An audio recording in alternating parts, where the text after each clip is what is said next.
outside by igniting the inside. And today I have with me the fabulous Kathryn White. So Kathryn, we are going to talk about confidence in women living their dreams. And I know you have done a lot to develop that in women, and now you are launching big things. So what gives a woman confidence? What do you think you feel, or how do you know that someone's got confidence? So I think you get confidence from your experience. First, you get it from your parents, and then as you grow up, you either decide their values or you understand your own values. And so as you go through life, you have experiences, and those experiences shape you, and it's always a choice. It's a choice in which way you're going to take that path. Okay, so you look all put together. You've accomplished so many things. She's lived all over. She lives in fabulous Colorado. Have you ever not had confidence? Like, you look like you've never had a problem. Every day. Every day, but it's a choice. It's a choice to put on a smile. It's a choice in which I'm not faking it, but it's something that I'm projecting that I want other women to see in me, that they know that they can see there. Because if you know my story, you know that I'm a hot mess. But you know what? I walk around with confidence. I walk around with confidence because I'm a leader. We are all an individual leader, and we lead by example. And I will tell you, there are so many times in my life I haven't had confidence, and I think you hit the nail on the head. I tell people, like, mess things up.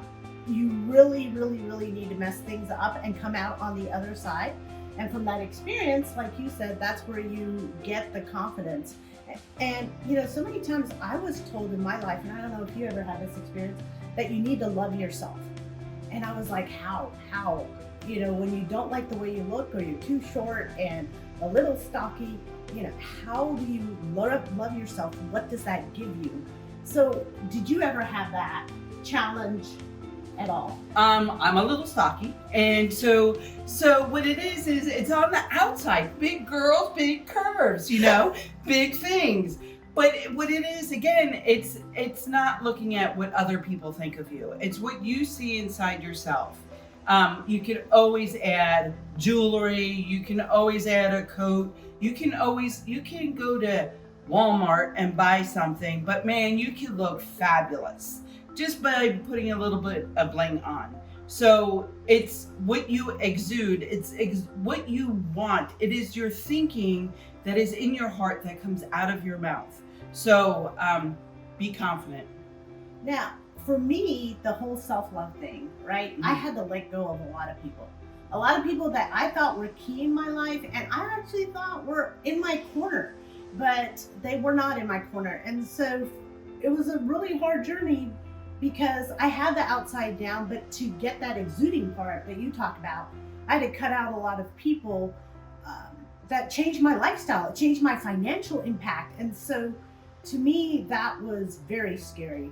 A lot of crying, a lot of turmoil, but I can say that now I'm on the other side of it. I'm like, why did I ever live like that? I just don't get it. Why did I ever stay there?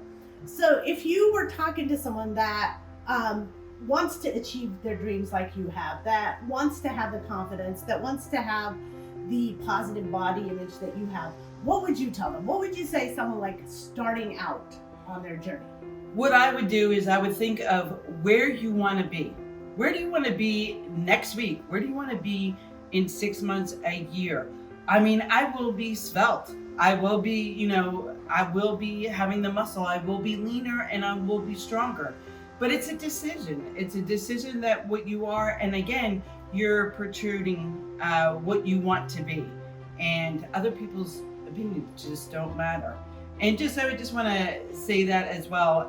Just what you expound, I just want to expound on what you were saying, is that the closest people, it could be your mama, it could be your kid, it could be whomever. The ones that you love the most are going to hurt you the most. Not that you throw them away, it's just you put up boundaries. You must figure out your boundaries. And once you figure it out, what is it when you're around that person that just kind of makes you there's a tinge, there's something that's going on. You have to ask yourself, what is that? What is that trigger? And then once you define that trigger, when that person, you have to rehearse. You have to rehearse when you are around that person that you may live with or that you work with. Once you have that trigger, you identify it and you have a comeback. You can physically put up your hand and say, stop. You're not going to engage me in that. You can say, hey, you don't need to know that. If they ask you a question or, hey, it's none of your business, you don't need to know that. We're at the B word, boundaries, huh? Oh, yeah. Okay, so now we're really getting into the monkey. Yes, boundaries, absolutely. And so I think, like Kathryn said, you have to have some kind of plan, whether it's physically telling them to stop. Now, I do white light, so I just put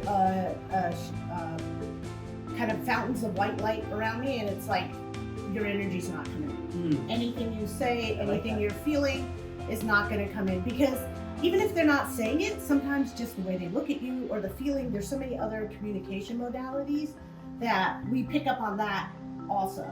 Love it. So as we're wrapping up with someone as awesome and beautiful and successful as Miss White here, what do you want to leave our viewers with?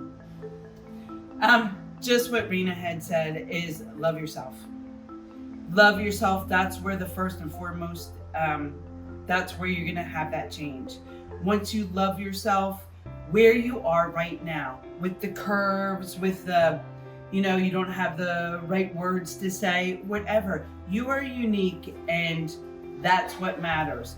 And as our friend Francesca says, do you know who I am? Absolutely. Have that swagger, have your mojo, have that I am somebody, because you were created at this time, at this place, on this earth. You weren't born a century ago, you aren't born a century later. You have a mission right now, and only you can fulfill it, because no one has your parents and your background and your finances and your thought process. So really value that. Well, Kathryn, thank you so much. Thank you for having me. I so appreciate it. And if you'd like your self-confidence guide and journal, click below and you can see it in the link after the YouTube video.